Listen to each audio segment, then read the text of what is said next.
Bonjour à tous et bienvenue donc dans ce webinaire. Nous sommes ravis de vous retrouver donc pour une petite session d'une heure organisée par Mouvoine et Mayer Ashline, entièrement dédiée à l'impact de la crise sanitaire sur la gestion des talents en France. Avant de commencer, sachez que vous pouvez interagir avec nous via l'onglet chat sur votre droite, donc pour rendre ce webinaire le plus interactif possible. Nous n'avons pas le monopole de la parole et nous ne souhaitons pas l'avoir. Donc, n'hésitez pas à nous faire part en direct de vos retours, de ce que vous pensez, si vous avez des réactions. Et si vous avez également des questions spécifiques, vous pouvez également les poser ici. Nous y répondrons au fur et à mesure et nous réserverons un petit moment en fin de session en plus pour y répondre. Écoutez, je vous propose de passer maintenant aux présentations individuelles, le temps pour les autres participants d'arriver, pour les derniers retardataires, même si bon, il est 11h01, donc ça va. Donc, personnellement, je suis Aurélien Lemasson Théobald, donc je suis Content Manager Senior chez Mouvoine et je serai votre animateur tout au long de ce webinaire. Je suis hyper content d'être là, j'ai l'habitude d'animer les webinaires avec Mouvoine. Et pour ce webinaire, je serai donc accompagné de... excusez-moi, j'entends un écho, je ne sais pas si vous l'entendez aussi ou si c'est que moi. On l'entend un petit peu. Ah, il y a un petit écho, d'accord, ok. Ok, je ne sais pas si vous m'entendez tous bien ou s'il y a... Oui, il y a un écho, effectivement, oui. Alors, attendez, je vais essayer de voir d'où est-ce qu'il vient. Essayez de couper vos micros, Omar et Rémi, juste une seconde. Ou Margot, je ne sais pas si... Justement pour enlever l'écho. Pardon? Il faut qu'ils coupent leur micro pour enlever l'écho, je pense. D'accord, ok. Ah oui, là, j'ai l'impression que c'est mieux, oui. Effectivement. Effectivement, c'est très bien. C'est parfait. J'ai l'impression que c'est bon. Ouais, très bien. Ok. Donc du coup, je vais continuer. Bah écoutez, en plus, ça va être à moi de me mettre en mute, bien sûr, parce que je vais vous laisser vous présenter. Donc Rémi, je vous laisse vous présenter ainsi que SGS. Très bien, écoutez, moi je suis très heureux d'être avec vous. Donc Rémi Delabenne, je suis directeur des ressources humaines du groupe SGS France. Alors je ne sais pas si vous connaissez SGS. SGS est le leader mondial de ce qu'on appelle du TIC, donc de l'inspection, de l'analyse, de la certification et du contrôle. Nous sommes à peu près 95 000 personnes dans le monde. Et en France, j'ai la chance de gérer 3 000 collaborateurs. Merci beaucoup Rémi. Omar? Oui, bonjour à toutes et à tous. Je suis Omar Aloui, je suis coaching programme designer chez Mouvoine. Mouvoine, donc société de coaching digital. On présentera tout ça un peu plus en détail. Coaching programme designer, ça signifie que je suis responsable en fait de toute l'offre pédagogique et méthodologique de Mouvoine, tous les formats et les programmes de coaching que l'on peut délivrer à nos clients. Très bien, merci beaucoup Omar. Alors du coup, il y a peut-être des personnes dans l'audience qui se demandent, mais Mouvoine, je ne connais pas, je n'en ai jamais entendu parler, et donc c'est le but de la prochaine slide. Pour ceux qui ne nous connaissent pas encore, Mouvoine, nous sommes une solution de digital de coaching dont la mission est de libérer le potentiel humain en accompagnant la transformation des entreprises au niveau individuel, collectif et organisationnel. Mouvoine, c'est également et surtout avant tout une aventure familiale qui a été démarrée il y a plus de 6 ans par un coach professionnel, Alain Manoukian, accompagné de ses 2 fils, Hugo et Axel, qui avait pour mission de démocratiser le coaching en le digitalisant. C'était il y a 6 ans et depuis, Mouvoine a bien grandi. Nous sommes aujourd'hui plus de 70 collaborateurs. Nous avons lancé plus de 200 programmes de coaching dans plus de 200 clients grands comptes, notamment 60% du CAC 40. Je crois même qu'on est passé à 70% dans les derniers mois. Et en presque 6 ans, en plus de 6 ans, pardon, nous avons accompagné plus de 10 000 collaborateurs avec un taux de recommandation de 99%. Et si vous nous suivez depuis un moment, vous avez peut-être remarqué que depuis fin septembre, nous avons intégré Coach Hub, qui est donc une entreprise de coaching également, avec qui nous partageons une vision commune, de, du coup, rendre le coaching digital accessible à tous avec une qualité de service premium. Et avec cette alliance, nous avons pour but de créer le leader mondial du coaching digital, ni plus ni moins. Sachez aussi que nous organisons très régulièrement des webinaires, des événements et nous proposons également du contenu autour du coaching et du développement personnel chez Mouvoine. Et donc, du coup, je vous invite à nous suivre notamment sur LinkedIn pour ne rien rater de nos futurs événements et nos futures enquêtes et nos futurs liens. Je viens de vous mettre le lien dans le chat. N'hésitez pas à nous suivre. Écoutez, d'ailleurs, juste avant de commencer le webinaire, je vais laisser Rémi parler un petit peu plus en détail de SGS. Ah, on ne vous entend pas, Rémi. Il faut que vous réactiviez le micro. Merci, je viens de réactiver le micro. Effectivement, comme je le disais tout à l'heure, SGS est présent dans le monde sur plus de 95 000 personnes. Et comme je le disais tout à l'heure, nous sommes la référence mondiale en termes de qualité et d'intégrité. Nous travaillons sur 4 axes. L'inspection de ce qu'on appelle la vérification de l'état du poids des marchandises qui sont échangées, notamment lorsque vous avez des bâtiments, des navires qui transportent des graines ou des produits liquides. Nous sommes aussi le leader dans tout ce qui est analyse. Nous avons des laboratoires en France qui analysent dans le but de réduire les risques, notamment lorsqu'on va mettre en place, par exemple, des médicaments avant de les lancer sur le marché, mais aussi une activité certification qui permet de certifier non seulement les produits, mais les processus, les systèmes ou les services. Et enfin, pour terminer, le contrôle. On garantit la conformité en fait des produits que vous allez acheter. Tout type de produit, ça passe de la couche culotte en passant par la trottinette, en passant par des meubles, mais aussi la nourriture, etc. Donc c'est une entreprise plutôt de conseil, fort de plus de 3000 collaborateurs en France, qui s'articule autour de 4 valeurs qui sont des valeurs très fortes portées par le groupe. La première valeur, c'est l'intégrité.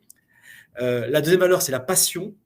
La troisième valeur, c'est l'esprit d'entreprise. Et enfin, la dernière valeur, c'est l'esprit novateur. Et vous verrez que ces valeurs sont portées par l'équipe RH et par la politique RH que nous avons et que nous sommes en train de mettre en place actuellement. Voilà.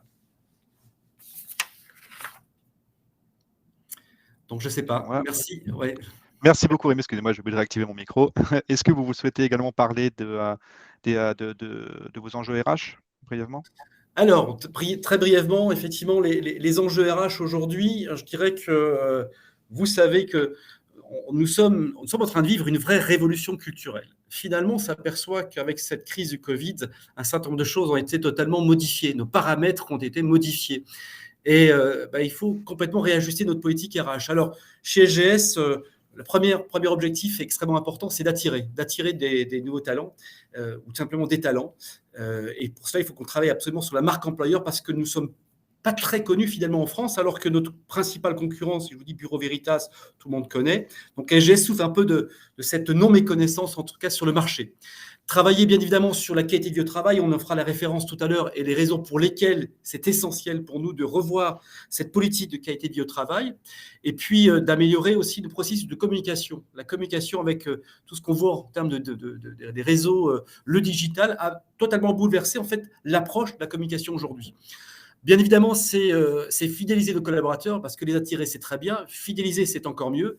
Donc, c'est travailler sur la ligne managériale et je vous expliquerai les raisons et pourquoi.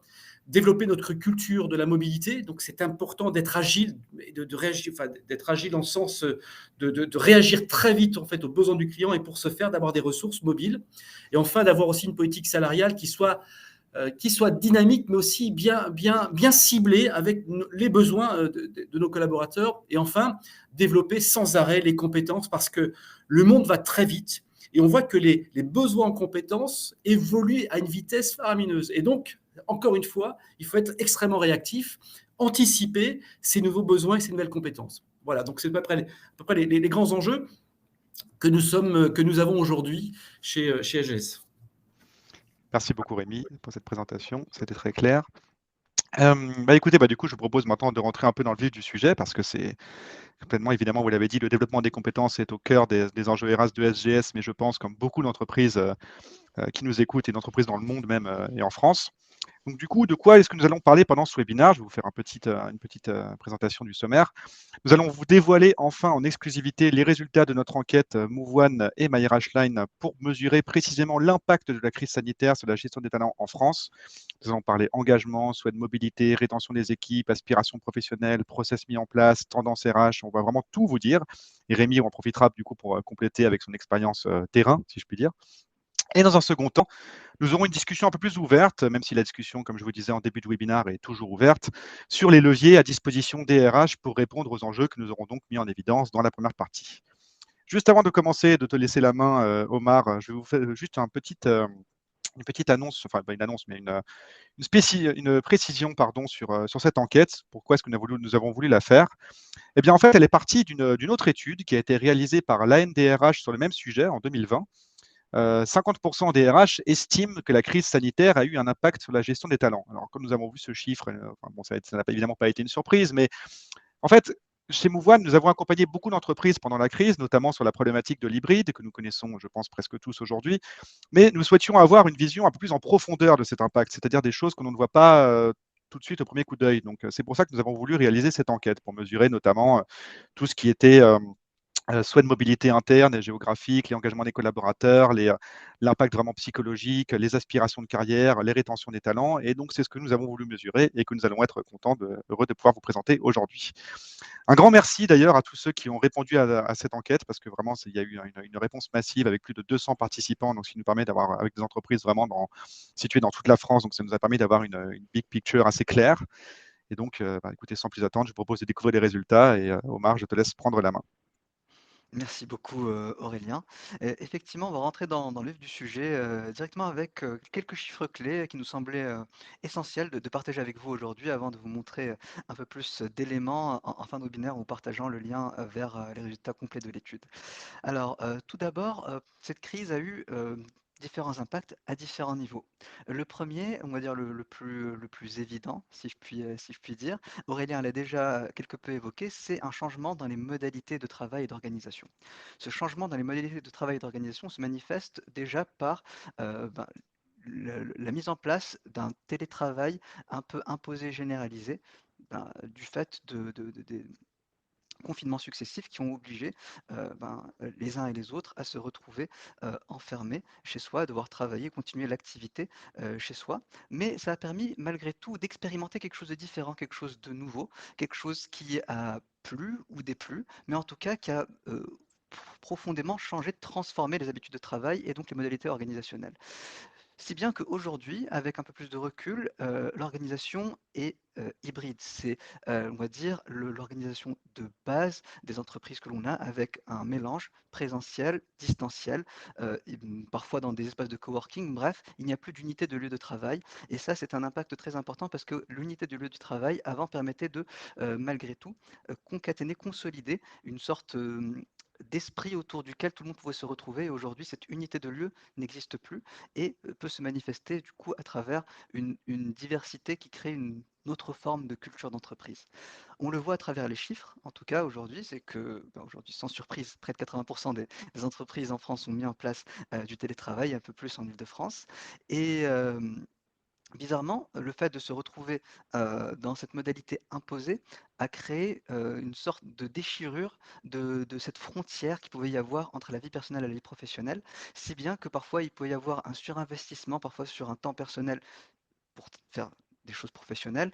Et ça a impliqué qu'aujourd'hui, c'est le deuxième chiffre que vous voyez là, la plupart, presque les trois quarts des salariés souhaitent avoir plus de temps pour leur vie personnelle, mais c'est du fait de cette confusion, on va dire, qu'il y a pu y avoir, de cette frontière qui s'est un petit peu amincie au fil du temps et qui amène de nouvelles problématiques pardon, d'équilibre entre la vie personnelle et la vie professionnelle. Quoi qu'il en soit, toutes ces problématiques et tous ces éléments amènent aujourd'hui la moitié des collaborateurs à dire qu'ils souhaiteraient choisir librement leur lieu de travail et ce chiffre augmente en Île-de-France. Choisir librement son lieu de travail, c'est aussi se dire aujourd'hui j'ai envie de me libérer un peu de cet espace personnel pour mieux le retrouver plus tard, aller donc au bureau, rencontrer des collègues, avoir des temps informels ou formels, des réunions avec mes collègues, parfois au contraire j'ai envie de rester plutôt chez moi, m'isoler, faire un travail plus de fond, ou gérer aussi plus facilement des tâches plus personnelles. Je dis n'importe quoi, je dois emmener les enfants à l'école le matin qui est juste à côté, c'est beaucoup plus simple que de faire 50 allers-retours par la suite. Je dois gérer des choses administratives entre midi et 2, c'est beaucoup plus simple si la mairie est à côté de chez moi, des choses comme ça. Donc il y a une volonté malgré tout de vouloir s'auto-gérer plus systématiquement et donc les chiffres aujourd'hui montrent que l'organisation du travail est fondamentalement hybride. D'ailleurs, une étude de Work Reworked a permis de montrer que 90% des dirigeants dès août 2020 pressentaient que l'organisation allait être définitivement hybride dès l'année 2021, ce qui se justifie aujourd'hui avec ce chiffre que l'on voit. Rémi, qu'est-ce que vous en pensez, vous, et qu'est-ce que vous observez aujourd'hui ? Je voulais réagir par rapport à ça. C'est effectivement, vous avez raison. Nous sommes rentrés dans une organisation totalement hybride. Moi, je suis profondément marqué par cette crise du Covid que nous avons vécue et que nous continuons à vivre. Vous imaginez, du jour au lendemain, on vous dit, vous restez à la maison, c'est dangereux, vous ne pouvez plus sortir, vous devez travailler, pour ceux qui le peuvent en tout cas, restez chez vous. Et ça a duré pendant des mois. Et des mois, vous êtes totalement séparés de vos collègues. Vous avez plus cette réunion hebdomadaire, traditionnelle du lundi matin avec vos collègues autour de la machine à café. Et vous êtes chez vous. Et vous devez réapprendre à communiquer à travers un outil digital. La visioconférence, c'est sympa, mais à un moment donné, c'est pas très convivial, c'est froid. Et on a envie de voir, d'être en face, de voir un peu les mimiques des uns et des autres. Et on est privé de ça. Et ça va durer des mois et des mois. Alors, effectivement, les gens ont commencé à réfléchir. Mais finalement, est-ce que ce que je fais dans mon quotidien, c'est intéressant ou pas? Et on a vu j'ai vu des collaborateurs venir me voir après, lorsqu'on a commencé à revenir au travail, en disant, mais finalement, j'ai plus envie de revenir tous les jours, être 2 heures dans les bouchons pour aller travailler dans Paris, prendre le métro qui est surbondé. J'ai envie d'autre chose, de revoir autre chose, mais tout en gardant malgré tout un lien. Le lien de la communauté, c'est quand même fondamental.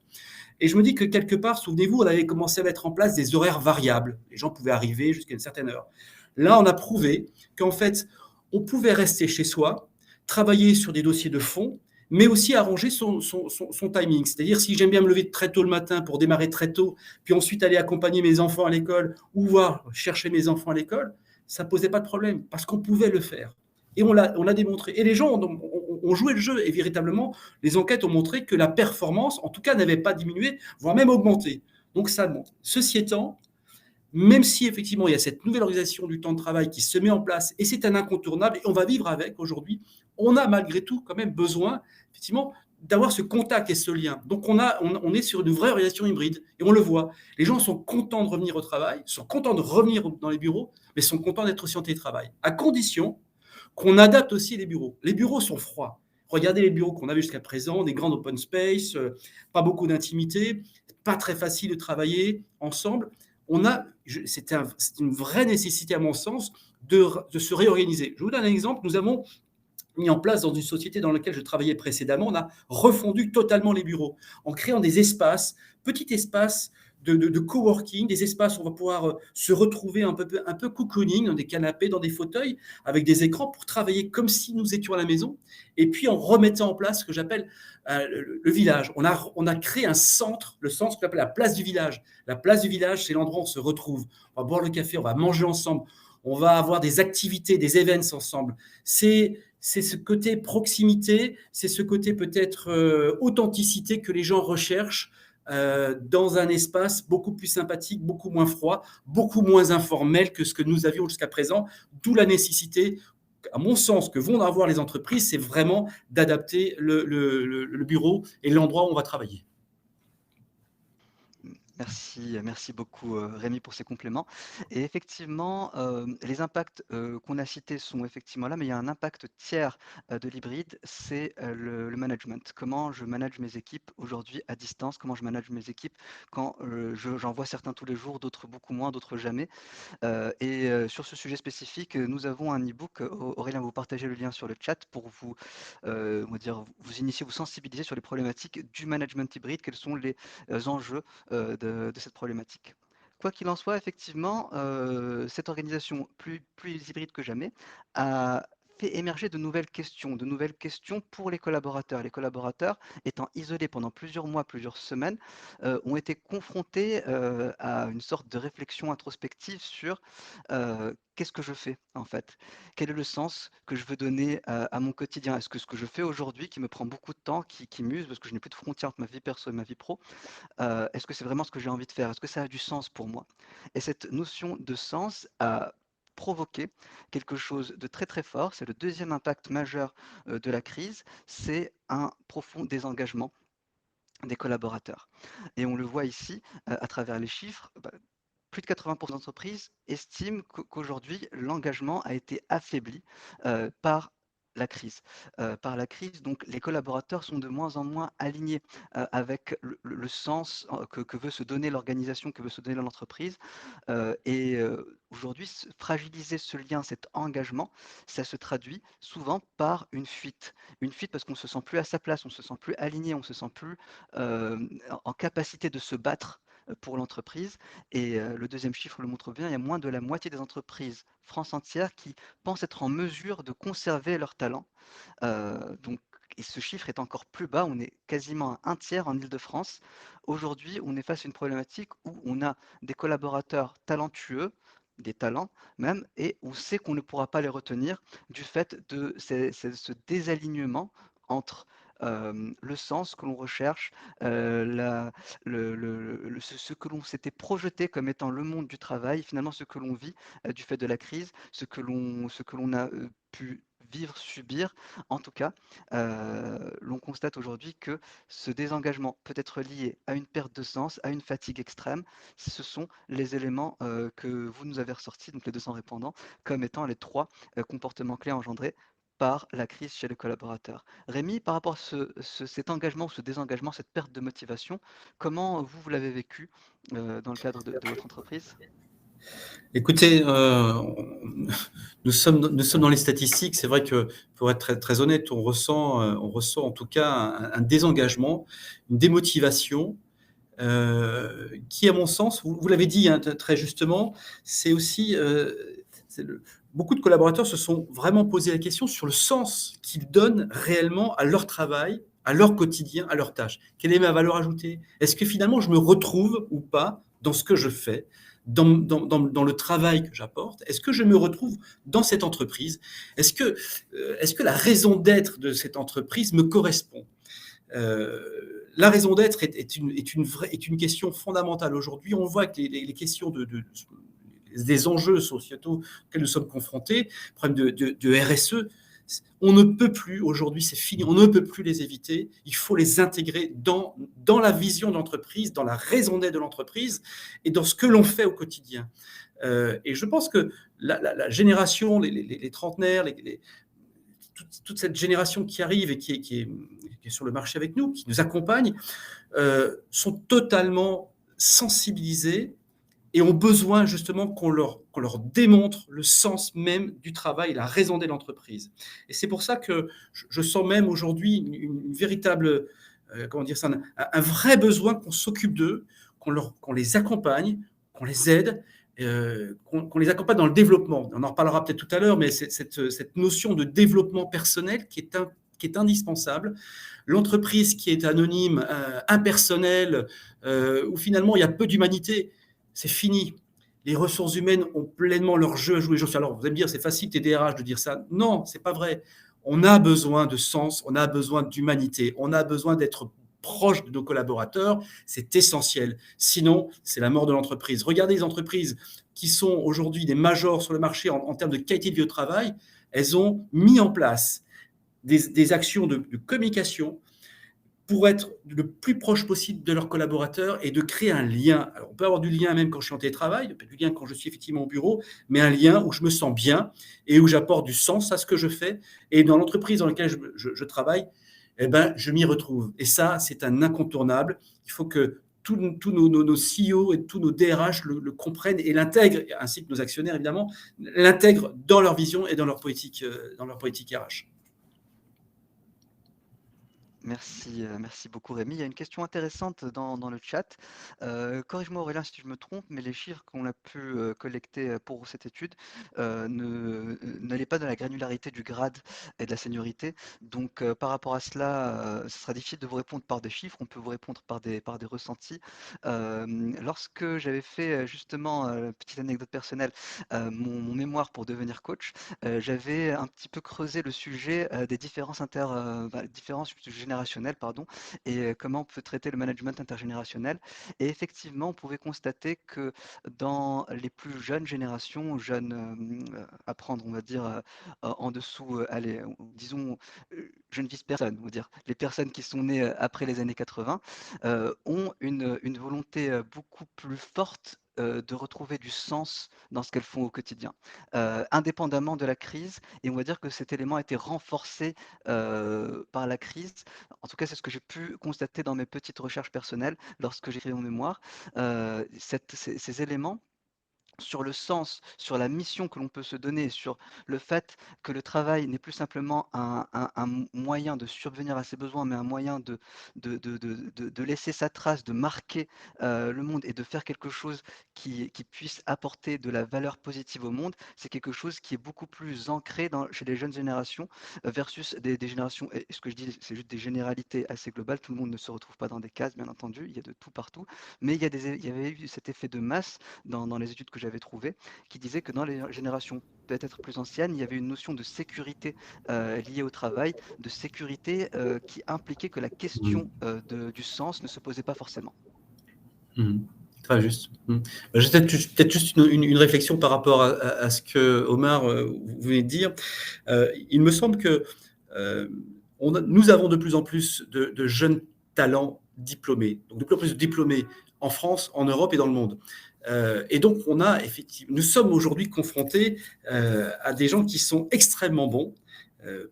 Alors que si vous regardez il y a 20, 30 ou 40 ans en arrière, on avait la démocratisation de l'enseignement n'était pas aussi avancée qu'aujourd'hui. Les nouvelles technologies telles que le digital permettent aussi à nos collaborateurs d'avoir des gens qui sont partout, quasiment partout dans le monde. Je peux avoir des gens qui sont, pourquoi pas, en Australie et qui vont travailler pour SGS. Ça ne poserait aucun problème, finalement. Donc, voilà. Et ça, pour moi, c'est une vraie donnée totalement nouvelle qui fait que les entreprises ont intérêt à être extrêmement accueillantes et attractives si on veut avoir ces talents et surtout les garder. Tout à fait, merci Rémi.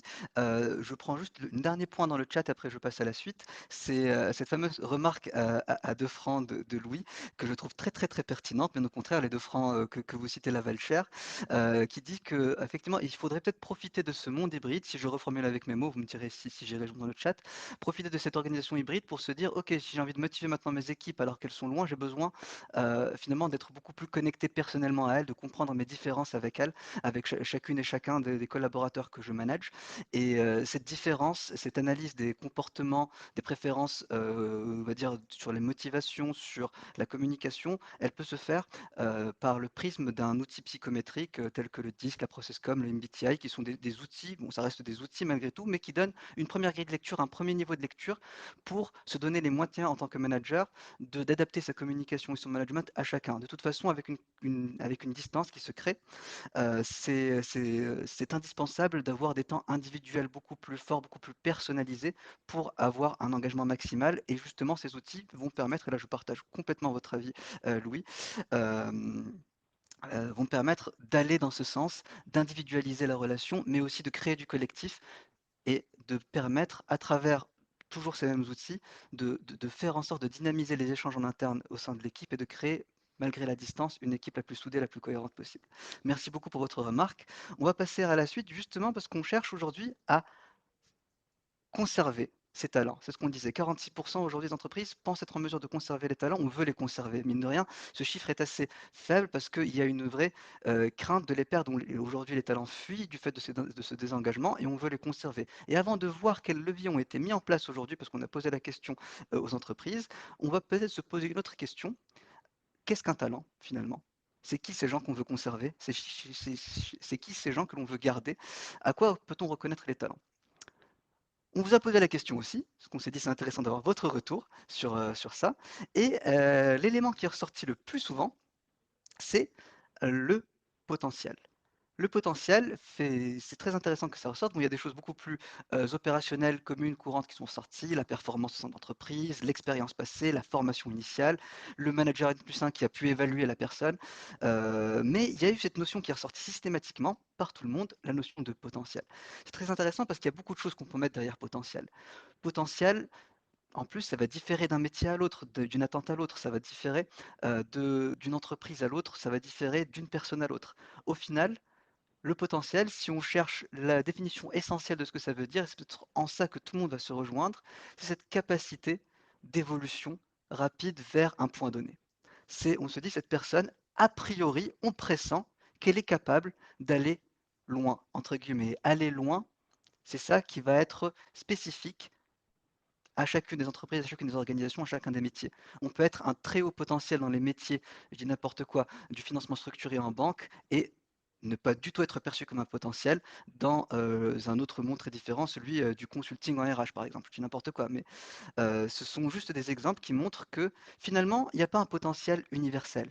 Et c'est très intéressant que la chose qui ressort comme étant la plus importante pour identifier un talent ne soit pas universelle. La notion de talent n'est pas universelle. Qu'est-ce que vous en pensez, Rémi, justement, de cette notion sur le potentiel et le talent? Écoutez, le potentiel, déjà, dans ma philosophie, dans mon approche, je pense que tous nos collaborateurs ont un talent, ont du talent. Ensuite, c'est aussi le rôle de l'entreprise de le développer, ce talent. C'est de l'accompagner, ce talent. Et moi, je suis totalement contre les gens qui disent parce que je sors d'une grande école, je suis quelqu'un de talentueux. Pour moi, ça ne veut rien dire. Je suis très sur cette approche anglo-saxonne en termes, en fait, ce sont les compétences. Est-ce que vous valez sur le terrain qui fait que, et encore, on a tous, je suis convaincu qu'on a tous ce potentiel, charge à l'entreprise, aux équipes RH, au management, d'aider le collaborateur à développer ce talent. Alors, bien sûr, vous aurez des gens qui ont beaucoup de talent. On peut avoir un curseur sur le talent et sur le potentiel. Évidemment, et je suis tout à fait en phase avec ce que vous dites. Pour moi, ce potentiel, on va aussi vraiment l'évaluer et l'apprécier sur cette capacité qu'a l'individu à s'adapter à tout type de situation.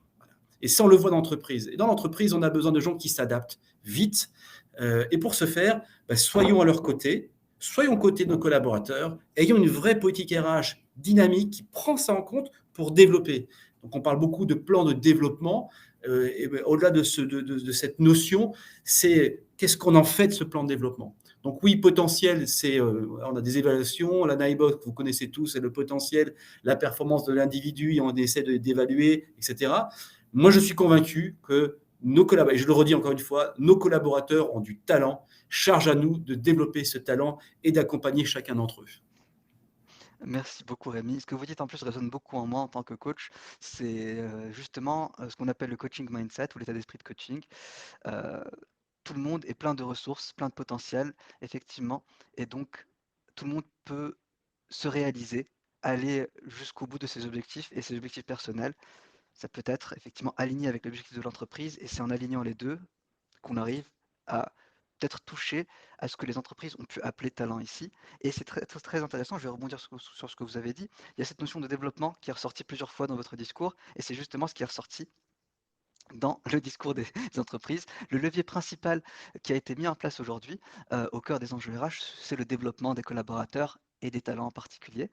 Aujourd'hui, malgré les difficultés qui ont été liées à la crise, au premier confinement et tout ce qui s'en est suivi, il y a près de la moitié des entreprises qui ont poursuivi leur accompagnement de leurs talents à travers différents formats, que ce soit des cellules d'écoute, que ce soit de la formation, que ce soit du coaching, que ce soit des plans de développement. Il y a tellement de moyens d'accompagner le développement des talents que on a pu malgré tout mettre cela en place et c'était important parce que c'était au cœur des enjeux RH à ce moment-là. Et on constate aujourd'hui, à travers les chiffres de l'étude, que la formation et le développement de compétences au sens large sont finalement au cœur des sujets de gestion des talents pour faire face à la crise, pour attirer les talents, pour retenir les talents. Il y a une réelle dimension, on va dire, de si je développe la personne, je lui montre qu'elle a de la valeur en quelque sorte et je lui permets d'évoluer et je lui donne les moyens de m'aider, entre guillemets. Et il y a toute cette notion un petit peu de donnant-donnant qui se crée et on peut le voir à travers le troisième chiffre, les entreprises estiment aujourd'hui que le processus RH qui crée le plus de valeur économique en entreprise, c'est justement le développement des compétences et la formation au sens large. Rémi, qu'en pensez-vous ? Moi, je voulais rebondir sur une conviction profonde. Vous avez raison, le donnant-donnant est important. J'ai toujours été un grand défenseur de l'apprentissage. Et j'ai trouvé que l'apprentissage, c'est une façon de développer, une belle façon de développer en fait nos collaborateurs. Je suis très heureux de voir aujourd'hui que l'apprentissage ne se contente plus uniquement à des niveaux de CAP, BEP, Bac Pro, mais qu'aujourd'hui, on peut aller jusqu'à des niveaux d'apprentissage d'ingénieur. Et donc, ça, je trouve ça fabuleux. C'est extraordinaire, cette passation du savoir. Prendre du temps d'accompagner, de transmettre son savoir, de transmettre son savoir-être, son savoir-faire. Et ça, c'est génial. Je suis un grand fan du compagnonnage. Il y a un modèle qui existe, et là-dessus, c'est Francis Bouygues qui a été un grand visionnaire, si je peux me permettre, le citer.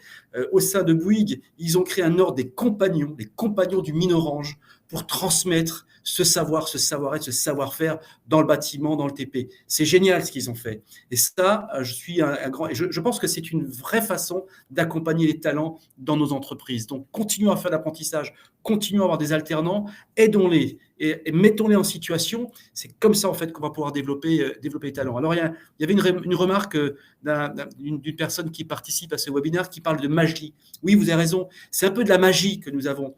Et j'ai une anecdote à vous citer. J'ai rencontré un collaborateur qui était opérateur sur une machine, qui était un tourneur.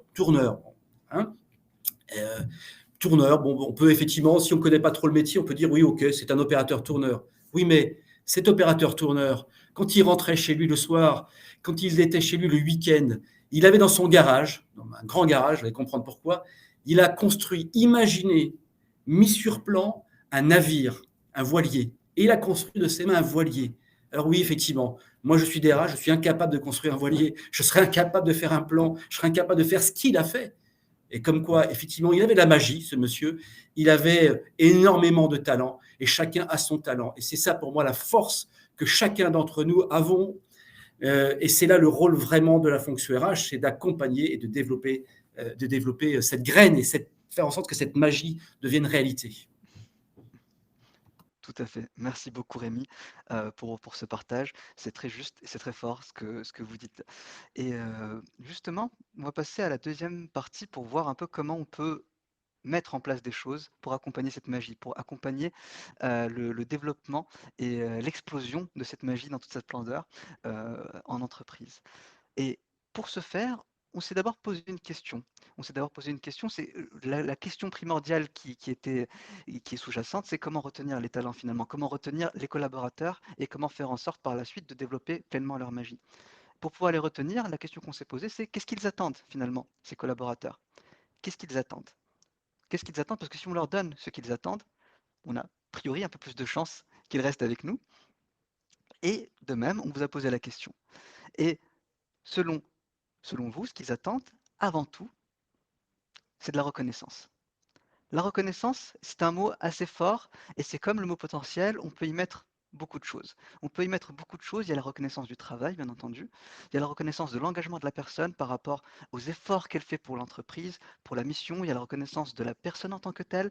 La personne est vue, perçue, établie comme un talent, par exemple. On peut mettre en place des programmes talents et mettre certains collaborateurs dans ce programme. C'est une sorte de reconnaissance. On dit que voilà, vous êtes des talents, on veut miser sur vous.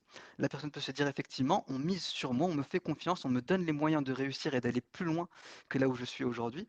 C'est une forme de reconnaissance. C'est à mettre en lien avec le deuxième point qui ressort le plus souvent, plus de 60% des réponses, c'était les opportunités de développement de carrière. Effectivement, stagner à une même fonction, un même poste, un même grade, ça va vite, entre guillemets, fatiguer un collaborateur. Ça ne va pas lui permettre, en tout cas, d'exprimer pleinement sa magie, pour reprendre les termes qu'on avait évoqués plus tôt. Donc, ça ne va pas lui permettre d'exprimer pleinement sa magie, et le collaborateur va chercher à aller plus loin. Plus loin, ça ne veut pas forcément dire viser des postes de direction, etc., mais ça veut dire explorer d'autres choses, faire évoluer sa carrière, développer sa carrière. Et ça, c'est très important pour les talents, pour qu'ils soient justement, pour qu'ils ressentent, qu'ils sont entendus. D'ailleurs, c'est le quatrième point de cette liste, qu'ils soient entendus dans leurs aspirations, dans leur volonté de développement. Ce sont donc les attentes aujourd'hui des talents en entreprise et des collaborateurs. Rémi, est-ce que vous voulez réagir sur ça? Oui, je réagis en même temps. Anne vient de nous envoyer un petit commentaire. Elle dit qu'elle rajouterait du sens pour son travail. Vous avez raison, vous avez tout à fait raison. Ça veut dire que la reconnaissance, elle est clé. Et c'est pas qu'une reconnaissance salariale. Je pense que les collaborateurs ont besoin, effectivement, il faut payer, rémunérer nos collaborateurs au bon niveau pour qu'il n'y ait plus de débat sur le sujet, pour que derrière, on puisse continuer à les accompagner et à se développer. Et la reconnaissance, c'est aussi dire à un moment donné, je te fais confiance, je te transmets ce sujet-là, je te demande de leader ce projet, hein, j'aime bien la notion de projet, à condition, et je rejoins Anne dans ce qu'elle disait, à condition que ce projet ait du sens, et que moi-même, je vais pouvoir apporter effectivement une vraie valeur ajoutée, que le travail et ma contribution aient du sens dans ce projet qui a du sens. Donc, on est vraiment dans cette notion de sens du travail. Donc, la notion de projet, je le vois aujourd'hui dans toutes les équipes, et moi, j'ai la chance d'avoir une équipe RH extrêmement jeune, diversifiée, très dynamique. Et en fait, plus je les mets en situation de projet, de gestion de projet, et plus ça fourmille. J'ai l'impression d'être dans une fourmilière ou dans une ruche, et en fait, ça travaille, ça communique de différentes façons, et c'est extraordinaire. Et la production que j'ai, et la qualité de travail qui en ressort, elle est géniale. Et j'ai le sentiment, et les feedbacks que mes collaborateurs me donnent, c'est de dire, mais en fait, tu nous confies des choses qui sont parfois confidentielles, stratégiques, d'accord, et tu nous fais confiance. Et ça, c'est de la vraie reconnaissance. Et donc, je rejoins complètement dans ce que vous dites. Et plus je les mets dans cette situation d'apprenant, quelque sorte, je les mets un peu dans une situation parfois un peu difficile, où ils vont devoir sortir tout ce qu'ils ont, sortir leur trip pour y arriver, et bien en même temps, ils grandissent, ça les fait grandir. Et plus je grandis, plus aussi j'accrois mon employabilité et mes opportunités de carrière et de développement de carrière. Donc, quelque part, je suis dans un gagnant-gagnant, dans du donnant-donnant, dans du gagnant-gagnant. Et c'est ça, cette magie qui fait que moi, je suis convaincu qu'on peut s'en sortir et on peut continuer à garder nos talents et à développer nos talents si on rentre dans cette logique et dans cette démarche. Parfaitement d'accord. Il y a une vraie notion d'empowerment, en fait, que dans ce que vous avez dit, c'est une sorte d'autonomisation et de responsabilisation qui engendre de la reconnaissance en tant que telle. Et il y a une belle remarque ici de Benjamin qui dit que la reconnaissance n'est pas seulement celle de l'entreprise et des managers et des directeurs, mais c'est aussi celle de la société dans son ensemble. Il y a une vraie notion effectivement d'utilité sociale et sociétale qui est de plus en plus forte aujourd'hui, qui ressort de plus en plus. On partage parfaitement. Et effectivement, ce que Louis ajoute comme remarque, c'est le respect mutuel, le donnant-donnant finalement, qui est quelque chose de très très important. Alors par rapport à cela, justement, comment vous faites, vous, Rémi, pour donner de la reconnaissance, donner des opportunités de développement de carrière, offrir éventuellement une rémunération au bon niveau, de l'écoute, une politique de travail flexible, etc. Comment vous faites, vous, du coup, pour le faire chez SGS? Alors, écoutez, d'une part avec beaucoup d'humilité, parce que vous savez, d'une part, moi, j'ai pas toutes les solutions à toutes les problématiques. Nous essayons, en tout cas, moi j'essaie à mon niveau d'apporter une certaine contribution. En tout cas, j'essaie d'être fidèle à mes principes qui sont la bien communiquer, communication fluide, mais qui ne soit pas uniquement au niveau d'une direction, ou au niveau de mon comité direction RH, mais que ça descende au niveau de mes collaborateurs, comme on doit le faire à l'ensemble des collaborateurs. Donc ça me paraît essentiellement important. Le deuxième point aussi, c'était de dire cette proximité. Je parlais de proximité managériale. Je me dis, le rôle du manager, et souvent, malheureusement, on l'oublie, ou en tout cas, on l'évalue pas suffisamment bien, à mon sens. C'est un rôle extrêmement clé. Le manager, c'est vraiment, vous savez, c'est un peu comment dire ça, il est vraiment entre le marteau et l'enclume, c'est la courroie de distribution et c'est essentiel. Et là, on s'est dit, c'est important d'apporter tous les outils nécessaires au manager pour qu'il comprenne bien, pour qu'il accompagne en fait toutes ses équipes.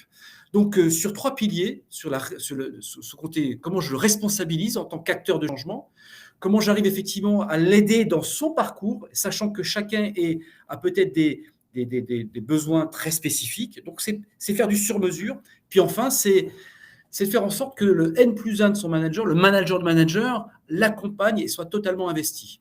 Et donc, on s'est dit que si on a une vraie ligne managériale totalement investie, totalement professionnelle, qui est proche de ses collaborateurs, et en même temps de savoir que son N+1 est à mes côtés, me supporte et me soutient, ça va faire beaucoup de changements et on va vraiment créer cette dynamique de changement. C'est pour ça qu'on a mis en place ce qu'on appelle l'objectif manager, qui est un parcours en 3 phases.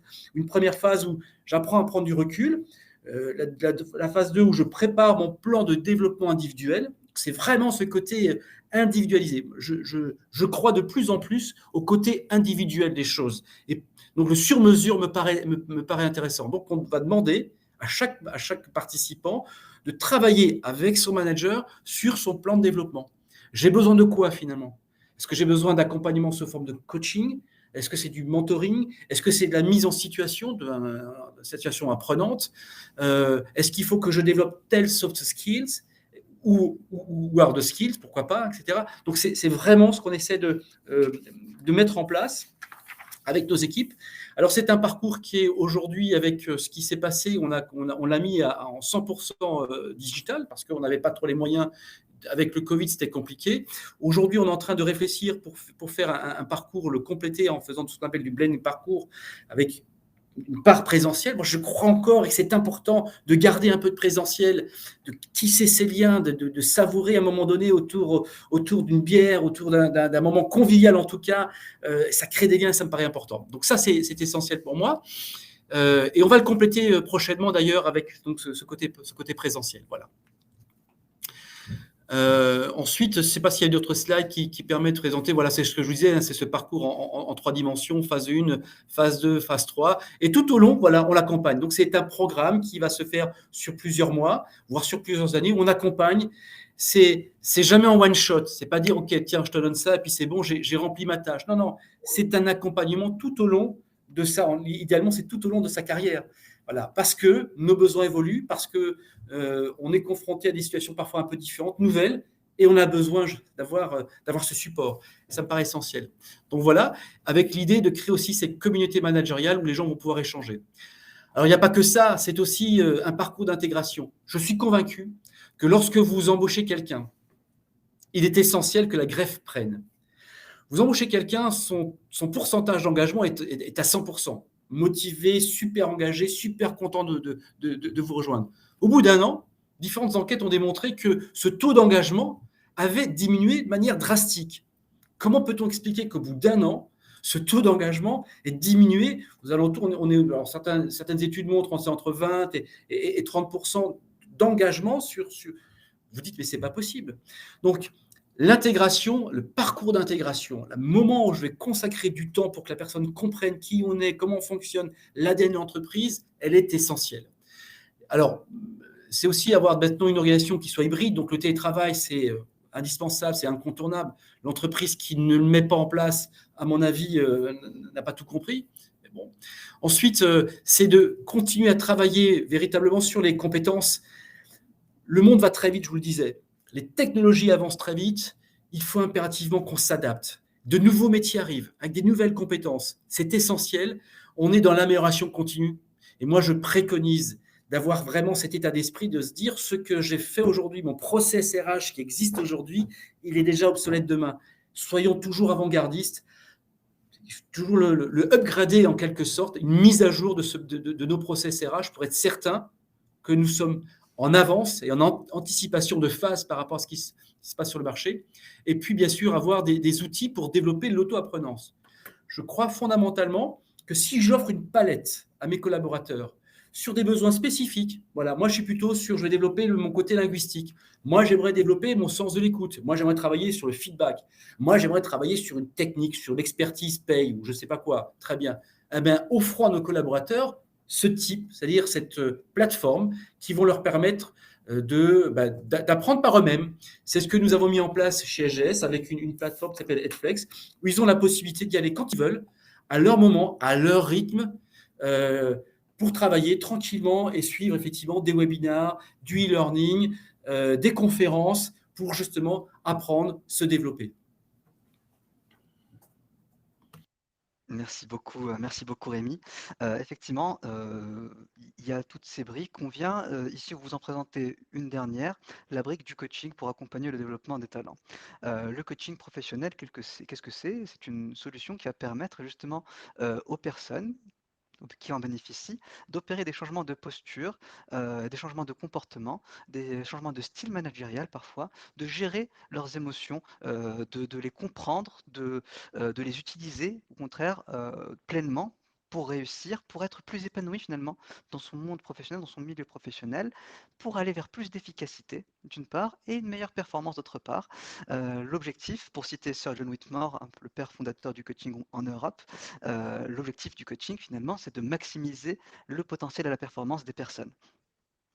Par rapport à tout ce qu'a dit Rémi, le coaching serait une brique complémentaire, une brique en plus, quelque chose qui vient s'adjoindre à tout ça parce qu'il est important d'accompagner les personnes, les collaborateurs sur un ensemble d'aspects qui peuvent être traités via de la formation pour les choses qui sont beaucoup plus hard skills, des compétences beaucoup plus techniques qui vont permettre à la personne de réussir sur son métier, sur ses tâches. Il y a des choses qui vont plutôt être utilisées à travers, enfin développées pardon, à travers des actions de team building pour construire une cohésion d'équipe, des choses comme ça. Et puis il y a ce côté très individualisé que Rémi a beaucoup évoqué et insisté dessus, qui peut venir à travers un plan de développement personnel lié à des parcours d'assessment, etc. Et qui peut être aussi travaillé à travers du coaching ou du mentoring pour permettre à la personne vraiment de se recentrer sur elle-même pour trouver ses meilleures solutions face à une situation donnée, face à une volonté de changement de posture ou de comportement donné.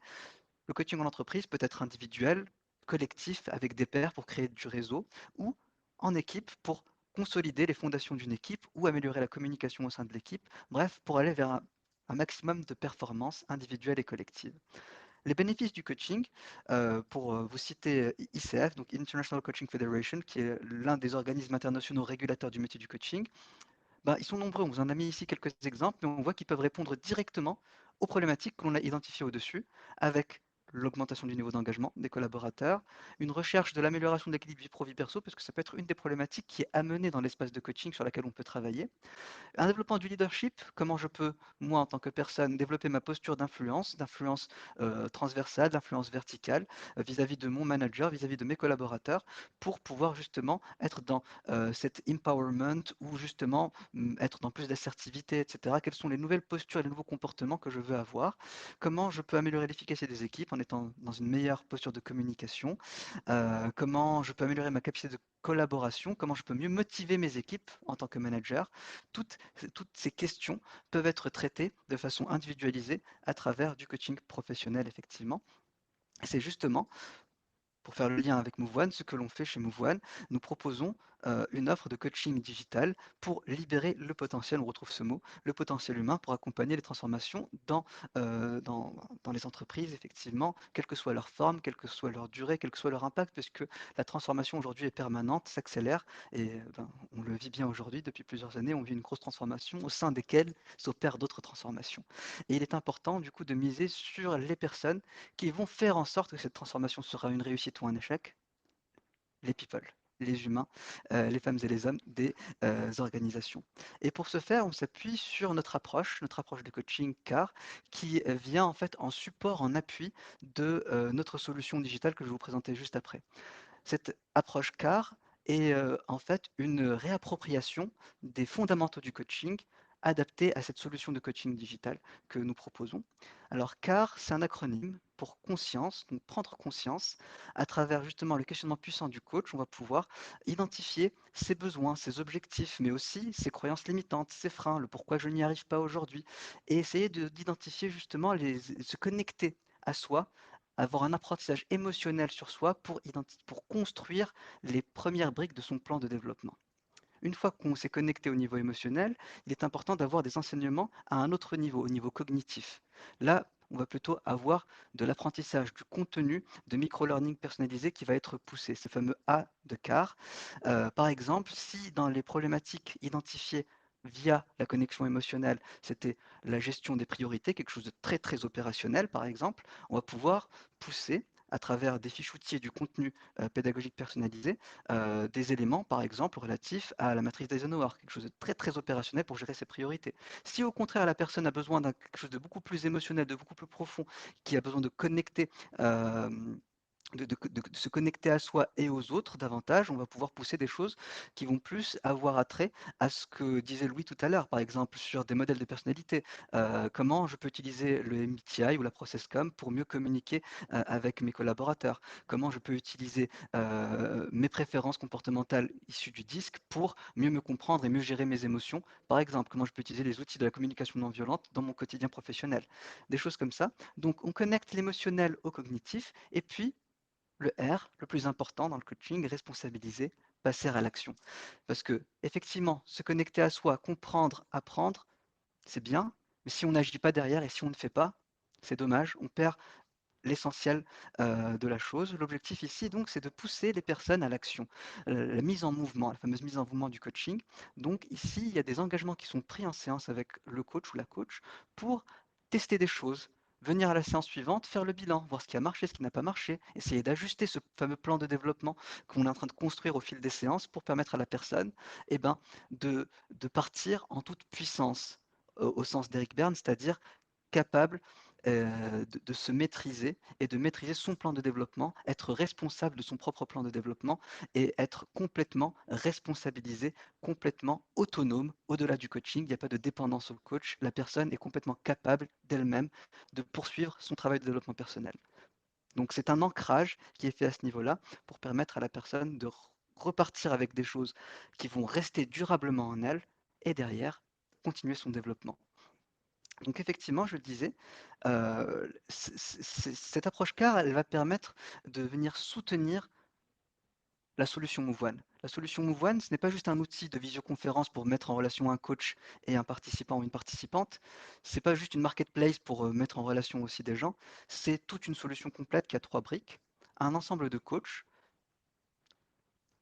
qui sont bien sûr sélectionnés de façon assez drastique parce qu'on veut offrir une solution premium à nos clients. Des formats méthodologiques et pédagogiques, puisque à chaque problématique, il y a une réponse spécifique, adaptée. Ça peut être de l'individuel, du collectif, un mélange des deux. Ça peut être du coaching d'équipe, ça peut être des programmes de co-développement. Bref, quoi qu'il en soit, à chaque problématique, il y a un travail d'ingénierie pédagogique qui est fait pour venir proposer la solution la plus adéquate et la mieux adaptée au client pour répondre à ses enjeux et à ses besoins. Et puis il y a la plateforme qui n'est pas simplement une plateforme de visioconférence, qui est une plateforme multifonctionnelle qui va permettre de trouver déjà le coach ou la coach la plus adaptée à son besoin, avec laquelle on va pouvoir créer cette alliance de coaching, qui va nous permettre ensuite de planifier l'ensemble des séances de coaching, qui va nous permettre de retrouver l'ensemble du contenu pédagogique dont je parlais tout à l'heure, les fameuses fiches outils, communication non violente, process com, etc. Qui va nous permettre également d'avoir des outils de pilotage et de suivi de la performance, parce qu'effectivement, ce qui serait dommage, c'est de ne pas avoir une mesure de l'impact de ce coaching sur la personne, puisque l'entreprise va payer, il est important d'avoir un retour sur investissement. Et donc, la plateforme va permettre aussi de mesurer déjà un suivi sur le long cours du projet, sur le coaching, mais également l'impact du coaching sur la personne, voir ce qu'elle a pu en bénéficier, voir s'il a effectivement progressé sur ses axes de développement et ses axes de progression identifiés au préalable. Donc, la solution MoveOne, c'est l'adjonction de ces 3 briques soutenues par l'approche CAR que je vous ai présentée juste avant. Il nous reste quelques minutes, je pense, pour des questions. Donc n'hésitez pas, allez-y, on est là pour y répondre. Merci beaucoup en tout cas à vous deux pour votre intervention. J'avais beau connaître le contenu du webinaire, je suis toujours assez émerveillé de voir, de voir ce que vous avez dit, à quel point c'était juste et pertinent. Donc vraiment, un grand merci à vous deux pour votre intervention. Une fois que nous aurons posé, effectivement, il ne nous reste pas beaucoup de temps, mais si vous voulez, on peut encore répondre à 1 ou 2 questions, histoire de vous... si jamais vous avez des questions, et je vais vous envoyer également tous les résultats de notre enquête dans le chat pour que vous puissiez parce que c'est ça aussi que vous attendez, j'imagine. C'est-à-dire que là, ce qu'on vous a donné, c'est un aperçu, c'est un condensé, parce que effectivement, nous avons surtout voulu vous présenter, comme je vous ai écrit dans le chat, le fait qu'il y a 3 impacts majeurs en fait pour la crise sanitaire, comme Omar et Rémi nous l'ont présenté. D'abord, l'organisation hybride, qui est donc aujourd'hui vraiment, même si ça on en a tous plus ou moins conscience, qui est au cœur vraiment des problématiques organisationnelles RH. Donc comment est-ce qu'on accompagne les collaborateurs vis-à-vis de l'hybride. Le deuxième point, c'est vraiment la partie désengagement des collaborateurs, vraiment la partie voilà, aujourd'hui, il y a une perte de sens, perte de confiance, et sur laquelle il faut accompagner les collaborateurs. Et la troisième, c'est donc cette partie développement des compétences, qui est donc devenue un enjeu prioritaire et majeur pour les RH. Donc, c'est vraiment les 3 points fondamentaux mis en évidence par notre étude. Et donc, du coup, je viens de vous mettre le lien les résultats de notre enquête. N'hésitez pas à cliquer sur le lien. Là, pour l'instant, vous êtes encore en accès exclusif, parce que nous n'avons pas encore partagé et publié cette enquête. Donc voilà, c'est un petit cadeau que nous vous faisons. Écoutez, je vois qu'il est 11h58. Je vois qu'il n'y a pas de questions dans le chat. Un petit dernier rappel, si jamais vous voulez encore poser 1 ou 2 questions. Je ne sais pas d'ailleurs si Rémi, vous voulez aussi réagir une dernière fois sur la partie coaching ou sur ce que Marc vient de dire. Écoutez, simplement peut-être une remarque sur le coaching. Le coaching est un outil, un vrai outil de développement, d'accompagnement, permettant aussi une intégration de nouveaux collaborateurs dans l'entreprise. Par contre, il est essentiel, c'est pas à vous que j'apprendrai ça, mais en tout cas, il est essentiel d'avoir un contrat tripartite, c'est-à-dire des engagements clairs avec le coaché, le manager et le coach, pour s'assurer que nous sommes bien en phase. Le coaching n'est pas une sanction, le coaching est un outil d'accompagnement, de développement. Il faut s'assurer que le coach est quelqu'un de sérieux, de bien formé, parce qu'aujourd'hui, il y a beaucoup de gens qui se disent coach, et on l'emploie à toutes les sauces. Donc, il faut être extrêmement vigilant. Donc, le coach, ce n'est pas une thérapie, ce n'est pas une psychothérapie, c'est vraiment de l'accompagnement dans le développement. Les solutions que vous proposez, en tout cas cette solution de démocratiser ce coaching paraît intéressant. On voit de plus en plus du coaching d'équipe, et c'est bien, je le vois, on a eu l'occasion de le pratiquer dans mon équipe et dans ma précédente expérience. C'était très riche et très intéressant et très fort en termes d'accompagnement des équipes. Donc voilà, donc soyez juste vigilants. La tripartite, elle est clé. Vous avez raison, Louis, vous avez tout à fait raison. Et soyez très vigilants sur le choix des coachs que vous prenez pour ne pas être déçus derrière. Voilà. En tout cas, merci pour cet échange. Et Merci puis, à vous, Rémi. je vous souhaite à tous et à tous les participants, en tout cas, de continuer à avoir des étoiles dans les yeux et que la magie puisse opérer. On a besoin de tous les talents et merci à vous. Merci beaucoup à vous Rémi. encore. Merci beaucoup. Et nous partageons vas-y. complètement votre lecture et votre analyse sur le coaching. Nous prenons effectivement toutes les précautions pour ne pas tomber dans les travers que vous avez cités. Et j'entends dans votre discours qu'il nous reste surtout plus qu'à vous embaucher parce que vous tenez le même discours que nous, ce qui est très rassurant pour nous. Merci beaucoup. Et merci à toutes et à tous de votre présence, de votre écoute, de vos messages. Et à très bientôt. Merci beaucoup Omar et merci encore Rémi. Vraiment, c'était une discussion ultra intéressante et je pense très pertinente surtout. Je ne sais pas si vous l'avez vu dans le chat. Merci beaucoup encore pour vos retours. Vraiment, ça nous fait très plaisir. Et j'en profite aussi pour vous inviter d'ores et déjà à notre dernier webinaire Move One de l'année qui aura lieu dès la semaine prochaine. On ne chôme pas, on fait des webinaires tout le temps sur le sujet de quel levier justement les RH peuvent-ils activer pour booster leur stratégie de développement des compétences maintenant que nous avons vu que c'était un enjeu majeur mis en évidence par la crise. Maintenant, concrètement, qu'est-ce qu'on fait? Comment est-ce qu'on rentre plus dans le détail? Quel levier on peut mettre en place de façon très concrète, très rapide? Donc voilà, je vous ai mis le lien dans le chat. N'hésitez pas à vous inscrire. Ça aura lieu dès la semaine prochaine. Et après, de toute façon, nous organisons des webinaires très souvent, comme je vous l'ai dit. Donc, encore une fois, si vous le souhaitez, ne absolument rien louper de nos futurs événements et de nos contenus, je vous remets le lien de notre page LinkedIn. C'est là où nous publions tout. C'est là où notre plateforme principale de communication. Écoutez, je vois qu'il est 12h. On a vraiment réussi à faire un bon. Ah, Rémi, excusez-moi, je crois que vous vouliez dire quelque chose ou. Alors, je crois qu'il parle à quelqu'un d'autre. Excusez-moi. Donc, merci beaucoup à vous encore une nouvelle fois pour votre présence. 12h02, c'est parfait. C'est vraiment une gestion assez optimale du timing. Bravo Omar, bravo Rémi. Merci à vous. À très bientôt. Et puis, donc, du coup, le lien de l'enquête est dans le chat. Il va rester accessible si jamais vous souhaitez la télécharger. De toute façon, elle sera également publiée sur notre page LinkedIn dès demain. Donc, si vous nous suivez, à mon avis, vous ne pourrez pas passer à côté.